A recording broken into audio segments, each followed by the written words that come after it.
Hey guys, Team Pokemon here. In today's video, we're going over everything GoFest that you need to know. We're going to be talking about what you need for both GoFests, and then we're going to talk about in specific GoFest New York and then GoFest Global. Now, there's a bunch of awesome events coming up, so first things first, make sure you have yourself a portable charger. Pokemon Go drains battery, and that's going to be the number one thing you're going to need for both events, a portable charger. And personally, I recommend bringing two. I bring two to all the major events. I want to make sure I never run out of battery, because you never want to just sit in a spot and have to sit in charge, you know what I mean? So I always have at least two portable chargers, and usually I have three because it's me and my fiance, so at least we have three chargers across the both of us. And yeah, sometimes, you know, with the heat and everything, your battery drains a little bit quicker. You want to make sure you do not run out of battery because you don't want to miss these awesome spawns, right? And then second, water. You're going to have to bring water. It's going to be very hot. In most places around the world right now, it is extremely hot outside. You're going to want to bring at least 2 bottles of water as well. So make sure you guys are stocked up because you don't want to be dehydrated and you don't want to run any risks like that. Third is something that goes directly with water. Snacks. You're going to want to bring some snacks just in case. For me personally, I'm just a big like, boom, I'm going to play through the whole event, eat a little bit before, eat a big meal after, and only little snacks in between. But if you want to stop for lunch during the event, that is completely fine, and that's probably how you should do it. I'm just crazy, okay? Quick keyword, crazy. But yeah, that's usually how I do my thing. I just go all the way through the event, and I have a little snacks, but I have a little bit of a meal before and a huge meal afterwards. But that's going to be just about everything you're going to need to bring. But the last thing I'm going to say is an umbrella. Not everybody has to bring an umbrella, but if your weather at your area is unpredictable or it even has a 10% chance of rain, I would pack an umbrella just to be safe, because I've had an experience at GoFest where literally I wish I packed an umbrella and I didn't, and I had to sit under a bridge in New York with the trainer club and a bunch of other people there for an hour. We all forgot umbrellas in New York. It poured rain for an hour, and then it stopped and it was sunny again. But you don't want to miss out on that hour, you know what I mean? But now let's talk about the best part, right? The spawns. But first things first, you also got to make sure to clear out your storage.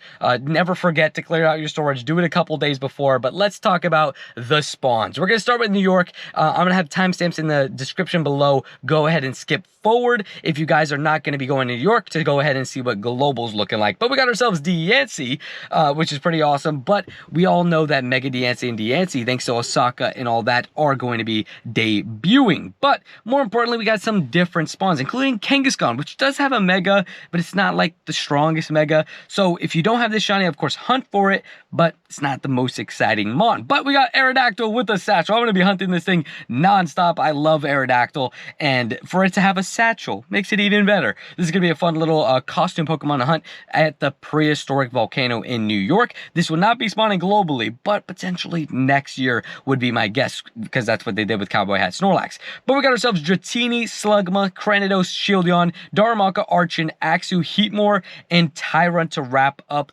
that habitat. Now, Cranidos, you're going to want those XLs. It is very strong with the Rampardos, and once Rampardos gets a shadow form, that thing's going to be insane. Dratini's always nice. Of course, Dratini did have a classic community day relatively recently, so, you know, it's not like the #1 on my XL's radar, but I would definitely say Cranidos is. And Axew, again, with a recent community day, you're probably not going to need that many XLs. And Tyrant, of course, is a brand new shiny, so go ahead and hunt that. And Heatmore is a regional, so you're going to want to catch some of those. Then we go into what is one of my favorite habitats of this whole event, Poison Swamp. And it's more because I need a lot of these shinies. But we got ourselves Zubat, Venonat, Tentacool, Surskit, Gulpin, Seviper, Skorupi, Venipede, Pawniard, Skrelp, and Noibat. Now, in terms of PvP, none of these are really built very well, except for maybe Masquerain with the Surskit evolving into it. Then we got ourselves, you know, a bunch of awesome shinies, with one being Pawniard. You're going to want to hunt this shiny. This thing has only ever been available in eggs, and I know down the line it's probably going to have a community day with King Gambit, but this thing is going to be very, very sought after. You know, this is going to be a shiny you're going to want to hunt, and luckily during Global there is some way that you can get this shiny as well. I'm going to explain that in a little bit, but brand new shiny Skrelp is also spawning, so you're going to want to hunt that, of course. Keep an eye out for that. But in terms of XLs, you don't have to worry about anything too much in this habitat, if I'm being completely honest. But we got ourselves a Cursed Treasure. treasures, and this one's a little bit different because you're going to want some XLs, including Ghastly. You can never get enough Ghastly XLs. Of course, Mega Gengar is one of the best Pokemon in the game in terms of attackers. Now, it is a bit fragile, but it is a glass cannon at the best. Then we got ourselves Pinsir. It does have a Mega, but it's actually kind of decent as a bug type, but in terms of like raids, it's not going to be that strong. Eevee, of course, has all the different evolutions. You can never get enough Eevee XLs, but we have also had multiple community days for this, so yeah. Then we got ourselves Snorlax. Snorlax does have a G-Max form, Gigantamax form eventually, but we don't know when those are ever coming to Pokemon Go, and that's more of a Tankymon than anything, and I don't know if we're going to be able to use those in raids, but Snorlax is cool. So, I mean, Shiny Snorlax is still awesome. So still catch it just because. But it is a little bit more difficult to catch. Nosepass, just Shiny check it. You don't need to catch this thing. This thing is not really good in anything. Sableye is decent in PvP. It also has a great Shiny, and it has a Mega. But the Mega isn't too strong in PvP. You want more of a purified one, so that has return. So again, probably just Shiny check and leave it to be. I almost forgot. Is huge Stardust gains. I almost forgot about that. I just realized how much Stardust gains is in here as well. Chimecho's also a huge Stardust gain. So I believe Sableye is 500 per catch and Chimecho is 1,000. I might be wrong about that, but this is huge Stardust gains. I didn't even think about that. I feel like an idiot now. But yeah, Sableye, Stardust gains, Chimecho, Stardust gains. That's why you would catch those. Your Mask, again, it is... Cofagrigus is decent in PvP, but not amazing. So maybe catch a few. Clink, again, nothing really too useful with Clink, and Durant, the same thing, but it is a regional. But Golitz is a brand new Shiny. I'm going to be hunting this thing in Cursed Treasures. This is a pretty good habitat. Then we go over to the athletic field where you have Voltorb, Hitmonlee, Hitmonchan, Hitmontop, Shroomish, Makuhita, Spoink, Zangoose, Baltoy, Lucario, and Throh. And you already know what I'm going to say. This isn't the greatest habitat, but Lucario, you're going to want to focus on. Mega Lucario is coming to the game eventually, and it is very good. Very, very good. So it should be a lot of fun. You should definitely take advantage, and it's free XLs. It's free XLs. Every Lucario you catch is going to be XL, so you definitely take that. Then we got ourselves all the habitats. You got Pikachu and a bunch of unknowns. Obviously, keep an eye out for exclamation mark unknown, and if you're going to New York, don't forget, every single hour there is unknown hour. We're literally... all the spawns turn into unknowns. So don't forget that you can switch a Shiny basically for another Shiny if you want an unknown Shiny. You don't have one. If you get a Shiny with about 3 minutes left in the hour, you can leave it and it can potentially, as long as it's not an incense or lure spawn, you can leave it and potentially get a Shiny unknown. Now, it's not guaranteed to be the brand new Shiny unknown exclamation point, but it could be worth the risk. And we're probably going to do that at some point. But Pikachu will also be there with the Amethyst Crown, which is nice. That will be spawning in all the habitats, as well as Sigilyph, which is a brand new, really rare regional. Now, unfortunately, we got Mega Rayquaza, of course. That's, of course, going to be amazing. One of the best attackers in the game. Make sure you take advantage of that. But what I was going to say is, now, unfortunately, we learned with the bonuses, the egg distance is actually, the egg bonus isn't really worth it because we're only getting 7k eggs as special eggs, not the 10k eggs like we expected, like Vegas. But I still would probably pick it up because you get 1/4 hatch distance and you get a bunch of Stardust gains and all of that. Then we got ourselves Cresselia, Xerneas, and Yveltal in raids. Yveltal and Xerneas are pretty strong. I have a Shundo Yveltal. Xerneas I will definitely look out for, because it is top 5 in PvP Master League. So definitely take advantage of that. And Yveltal is also very good with that. But then we got Mega Raids, of course. Mega Ray, you're going to want to raid that a ton.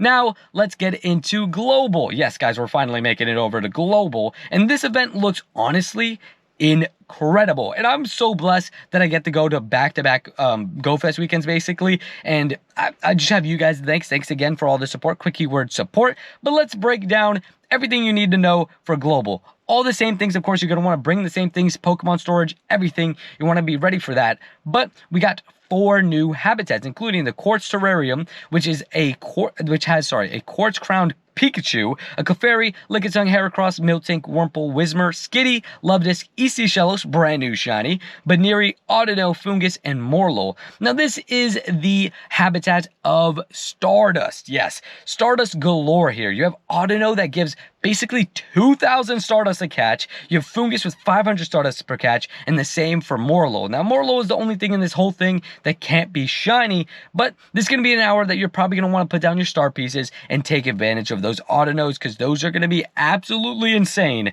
for Stardust. Again, with the star piece, it's like 2,500 Stardust a catch. It's insane. Now, Heracross you're also going to want to focus on, as that's a pretty rare regional, so you're going to want to pick up a couple shinies of those, hopefully. Best of luck to all of you guys. Then we got ourselves Pyrite Sands. Pyrite Sands has a Pyrite Crown Pikachu, Sandshrew, Alolan Diglett, Psyduck, Girafarig, Shuckle, Trapinch, Gibble, Hippopotas, Timber, Joltik, Binacle, Helioptile, and Grubbin. We have the brand new shiny Joltik, which is pretty exciting. And out of all these spawns, Joltik you're actually going to want to catch for a PvP. It's pretty decent. Timber apparently has a community day on its way. That's the rumor at least, but I would still catch it for XLs because it's a pretty good attacker.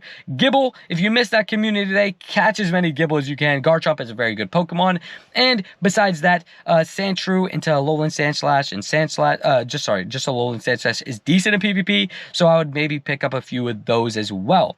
Then we go on to the next thing. We got Malachite Wilderness, and we got a Malachite Crown Pikachu, but most importantly, we got a Cowboy Hat Snorlax. Yes, Cowboy Hat Snorlax is spawning globally for everybody in the Malachite Wilderness, and yes, that's going to be absolutely incredible, and you're going to want to catch all of those for XLs and just all that stuff. Scyther has a Mega Scizor is pretty decent. I would catch some of those. I need XLs for my Shundo that I have to max out, but we also have Caterpie, Bellsprout, Spinarak, Remoraid, a decently rare shiny. I still don't have that. Roselia, Snover, Cottony, Ferroseed, Stunfisk, Fomantis, and the brand new shiny Oranguru, which is a pretty awesome shiny to enter into the game. I'm honestly pretty happy about it. It's got a nice like pink to it, as well as Ferroseed being a pretty rare shiny as well. Is decent in PvP. Cottony, I would catch a few of those. Whimsicott and Cottony actually in the small cup is decent in PvP. And Fomantis evolves into Lurantis, which is also good in PvP. So this is a pretty good PvP centric kind of thing here, this habitat, so I would take advantage of catching that kind of stuff. Then we got the Aquamarine Shores, and we got another new shiny in here, but we also have Pikachu with an Aquamarine crown. Yes, there's new crowns galore, so take advantage of all the Pikachus. We got Horsey, Lapras, Marill, Wobbuffet, Carvana, Barboach, Bagon, Beldum, West Seychelles, brand new shiny, Woobat, Temple, and brand new shiny Goomy. Yeah, this is pretty incredible. Beldum you're going to want to catch a bunch of. Beldum, Metagross is one of the best attackers in Pokemon Go as a steel type attacker, and once it gets its Mega, it's going to be very strong as well. And Bagon is also pretty good for Mega Salamence. You're going to want to catch those as well. And yeah, besides that, Lapras has a Gmax form in the future. Again, I'm not sure entirely how we're going to use those, but I would still catch them. Marill is always nice because Azumarill is very good in PvP. So again, some stuff you want to focus on. Then we got ourselves 1-star raids, all the Pikachus and Goomy. It's going to be rare, Goomy. I really hope I can pick up that shiny. 2-star raids is going to be Carbink. That can't be shiny, but it's actually rank 1 in PvP. You're going to want to catch more of those in the wild. Hopefully they're on incense like they are in the in-person events. I forgot to mention that. Cowboy Hat Snorlax will also be in raids. I would probably avoid these raids as it's spawning in a specific habitat, but if you don't get it, then I would go ahead and raid it. But we have the Primal raids returning. Primal Groudon and Primal Kyogre. These are going to be absolutely must-dos. These are actually some of the best Pokemon in the game, and you're going to want to take advantage. And again, Groudon and Kyogre are also amazing in PvP as well. Groudon being the better of the two. Definitely take advantage of these raids coming back. Get those XLs and get those shinies, because there's some pretty good shinies. But you can also upgrade your GoFest. Now, Sunday is going to be all about Mega Ray. Mega Ray is going to be in raids only on Sunday during Global, so make sure you plan for that. But we also have some extra bonuses if you do buy the ticket. So let's go over here into the bonuses. We have some featured attacks. That's not too important, but there it is. Ticket exclusives, ticket holder exclusives. You get a Diancie and then a Mega Diancie. And yes, if you go to the in-person events, you also get extra energy. But the global, the incense encounters, there we go. This is what we're looking for. For the Quartz Terrarium, you're going to get Hisuian Growlithe and then all the unknowns. So the only way you're going to get these unknowns is by buying the ticket, which is a bit unfortunate, but you know, I guess it is what it is. It's an incentive, and you get boosted shiny odds for buying the ticket, so definitely buy the ticket. But don't forget, we're also doing a giveaway. But we got Pyrite Sands, Unknown A, D, I, M, N, and O. Those are going to be for the same for all of them, so I'm just going to say that one time. But Pawnyard off the incense in Pyrite Sands. I told you there's a chance for you to get it at Global.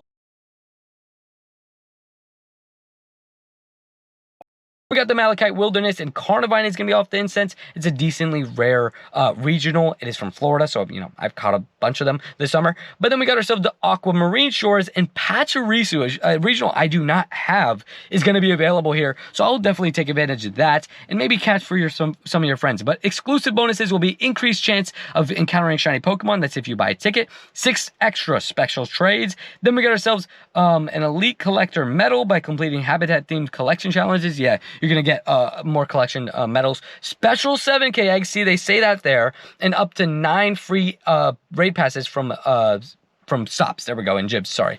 But yeah, so there's special 7K eggs in the global event as well. We don't know what those are going to look like, but it's probably going to have Shiny Goomy with shiny boosted odds. You're going to want to take advantage. I would definitely recommend picking up the ticket. There will be 3 of you guys that will win the ticket off the giveaways, but hopefully you guys have been informed with all of this stuff. I just broke down everything for you guys. Hopefully you guys did enjoy. Make sure to leave a like and subscribe. I'll see you guys in the next one. Peace.